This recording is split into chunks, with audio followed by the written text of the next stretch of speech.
How you doing, YouTube? Matt Mess Beer Reviews. Back with a little bit of relatively low ABV stouty McGoodness. Hopefully.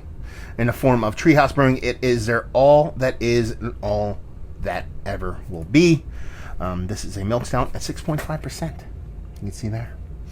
Tasty label on the bottom here. Per Treehouse tradition, it says, "'Cause if I were here and you were there, I'd meet you in between." I'm sure that's some kind of song lyric. Anyway, yeah, this comes courtesy from my boy Keith. He bestowed this on me last night. We did my live best ofs. Holy shit, that's dark. We did my live best ofs. My best of shelfies and best of in general. Me and him did them together. He was quite the co-host. I can't wait to have him on again, to be perfectly honest with you, because it made the show a little bit funner. And he brought this with him, and we were going to drink it, but we didn't. So it's not mine now. That's how beer works. Label-wise, that's cool. You know, it's kind of like space and nebula and all that stuff. Yeah. And should I read the stuff on here? Let's read it. All that is and all that ever will be is a milk stout brewed with coffee and rich dark chocolate. Chocolate flavor is intense, presenting like a chocolate syrup and cocoa powder. It's shockingly delicious. And it celebrates the notion of an everlasting bond, one that can't be broken in spite of forces that might conspire against it. Enjoy. You know, it's kind of an apropos beer. You know, me and Keith have been friends, not for a super long time, but we've had our ins and outs and all kinds of weirdness, but we keep on keeping on, baby. So it kind of makes sense. That's a great thing. Yeah, that poured like motor oil. Has what I like my coffee to look like colored head. She looks like a way bigger stout than 6 and change, let's put it that way. But you're talking about what they say is a super chocolate forward milk stout. Kind of pumped to get in the nose. They didn't lie. They did not lie. That is like Hershey's chocolate syrup level chocolate, you know? Wow. Like before you add milk, like you pour it in a glass and then you're to huff that glass, that's the kind of chocolate you're getting off that. So you're getting, the reason why I think Hershey's chocolate syrup works so well is because it's essentially sugar water, but there's a huge baking chocolate, dark, unsweetened chocolate component to that sweetness.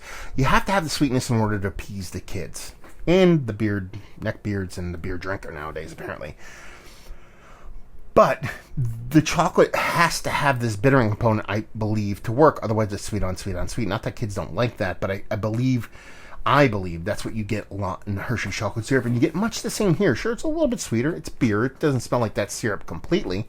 But it's just gobs and gobs of that rich, dark chocolate with that sweeted component. So you're getting like milk chocolate, you're getting dark chocolate, baker's chocolate, the whole nine. When they talk about that cocoa powder thing, I can kind of get what they're talking about, but I think they're really kind of talking about the taste. I think you're going to get that fluffy, powdery kind of thing, you know, the cinnamon challenge kind of dryness thing in there.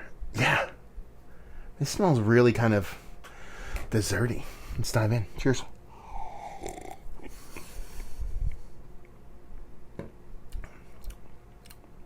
Yeah, it does follow suit. Not nearly as vibrant as he thought it was going to be based off of the nose, though.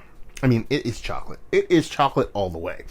You know, a chocolate syrup analogy that I was making, the sip I took, drives that home.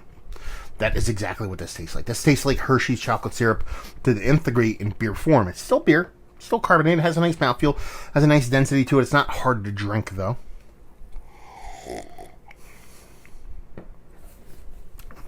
It is a sweet beer. You do get a little bit of bittering in there. I assume it's a combination of malts and hops. But it's not like a fruity or herbal or any kind of bittering. It's very generic. That's why I say it's a combination of the malts and the hops. I think it's like a roasted malt bitterness that's accentuated by similar hop profile. And it lacks that little cocoa powder thing that I was kind of looking forward to, that they kind of touch on in the label, but it still gives you that cocoa kind of powder feel, but it doesn't have that dryness that some beers really nail and bring home. That adds a little bit of extra depth and complexity. Some of these beers, probably the coolest thing about this beer, though, is it drinks like a 10% beer. It drinks absolutely like a 10% beer. I would assume if I drank this blind, you never know until you actually drink these beers blind, but I assume that this, I would guess, would be like 6.5, or no, sorry, closer to 10. than 6.5? Maybe we'll find out. I don't know. This is 2 days after Christmas. I have a bunch of mystery beers from Steve in my fridge. A couple of them are 16-ounce cans. This could certainly be in there because I think he sent a beer mail to me around the same time that my buddy Keith was up there. So, you never know. I mean, it would be kind of cool to get that. If that happens, what I'll do is I'll hopefully wait until I post this to post that. And, yeah. Tasty beer. Delicious. Chocolate as chocolate could be. It delivers exactly what it's talking about in the description, which is always a positive thing. And the fact that it's 6.5% but drinks like 10, that's up my alley. So let's talk that. It's one of the better sweet stouts, milk stouts that I've had as of late. Yeah. And it's up there. I mean, it might be just a little bit too one-sided in that kind of chocolate syrup realm. I would like some extra component. That powdered component would add a dryness to it. Something else, maybe even a skosh more bittering or something to kind of add just a little bit of a curveball to it to make it just not sweet on sweet on sweet. But that's just me. I think a lot of people will go gaga over this, especially if you like your stouts to skew pastry sweet, or more chocolate sweet. I wouldn't necessarily call this a pastry stout. It's kind of verging in that area, but just a sweet stout, a milk stout. That's kind of where this one shines in a very fun way. Value and availability. It's Treehouse. I'm assuming their prices are kind of what they typically do, which I don't think is usually all that bad. Most of the beers the prices probably have changed, but I think most of them are $4 a blow a can. So you're talking about, $16 or less a 4-pack.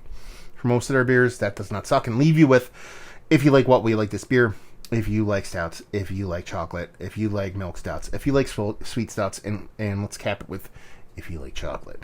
This is a chocolate beer. They talked about it being a copious amounts of chocolate. They did not lie. That's what you're getting here. It skews a little bit sweet in the taste, more like chocolate syrup, but I think a lot of people will dig that. So if those are the things that really turn you on, then this is probably going to do much the same. So there you go. Now they're reviewing the books. Hopefully you guys enjoyed it. Down there if you want to talk about it. Massive Beers if you want to check me out doing the social media stuff. Beer Massive. You want to check me out doing the whole podcasting thing. And yeah, hopefully you guys enjoyed our review. Hopefully I have a little chocolatey dessert goodness right now. Hopefully see you next time. Cheers.